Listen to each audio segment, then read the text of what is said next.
वही वीडियो देखो जो आए बिना ब्रेक के। अभी डाउनलोड करें तक ऐप। यहाँ पर इस वक्त माहौल बेहद तनावपूर्ण, 2 बदमाश मारे गए हैं, इस बात की पुष्टि हो गई है। शिवेंद्र हमारे साथ जुड़ गए हैं। शिवेंद्र, 2 बदमाश मारे गए हैं, इनकी शिनाख्त हुई है, इस पर कोई जानकारी? देखिए, अभी तक पहचान नहीं बताई गई, लेकिन जो 2 बदमाश मारे गए हैं विकास दुबे के साथ के ही लोग हैं।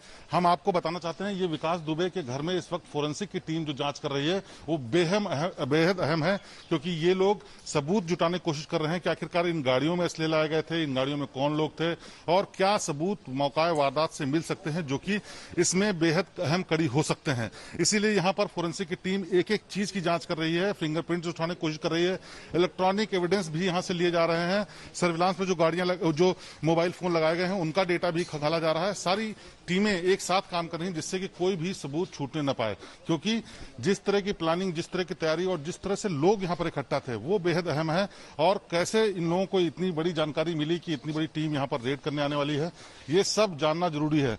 इसी के लिए कोई कोर कसर जो इन्वेस्टिगेटिंग टीम है वो नहीं छोड़ना चाहती है और इसीलिए यहां पर तमाम टीमें अलग अलग तरीके का काम कर रही हैं।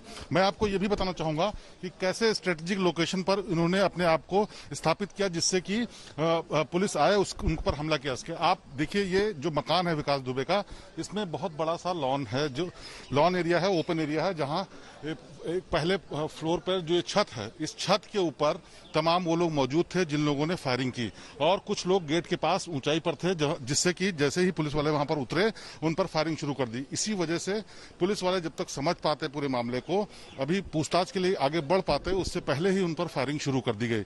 हालांकि उन लोगों ने कोशिश की बगल के मकान में जाकर के जान बचाने की, लेकिन तब तक जो टीम थी जो थी वो बच पाती, इससे पहले ही विकास दुबे के लोगों ने उन पर अंधाधुंध फायरिंग शुरू कर दी। यहाँ पर तमाम सबूत जुटाने की कोशिश जरूर हुई है, लेकिन अभी कितने अहम सबूत मिले हैं ये कहना मुश्किल है, क्योंकि जिस तरह से वेपन, जिस तरह से लोग और जितनी प्लानिंग से पूरा वारदात को अंजाम दिया गया वो बहुत हैरान करने वाला है। फिलहाल टीमें यहां पर लगातार जांच कर रही हैं पूरे इलाके की, जो घेराबंदी भी की गई। करीब 30 से 40 लोग यहां गांव के हिरासत में लेकर बिठाए गए हैं और उनसे भी पूछताछ की जानी है जिससे पता चल सके कि आखिर हुआ क्या था।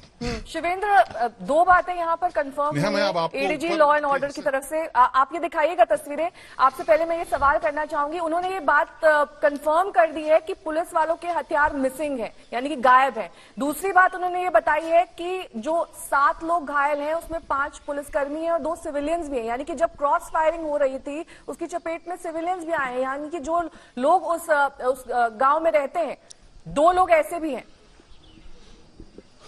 जी बिल्कुल, देखिए ये ऊपर से आपको जो मैं व्यू दिखा रहा हूं उससे बहुत सारी चीजें क्लियर होंगी।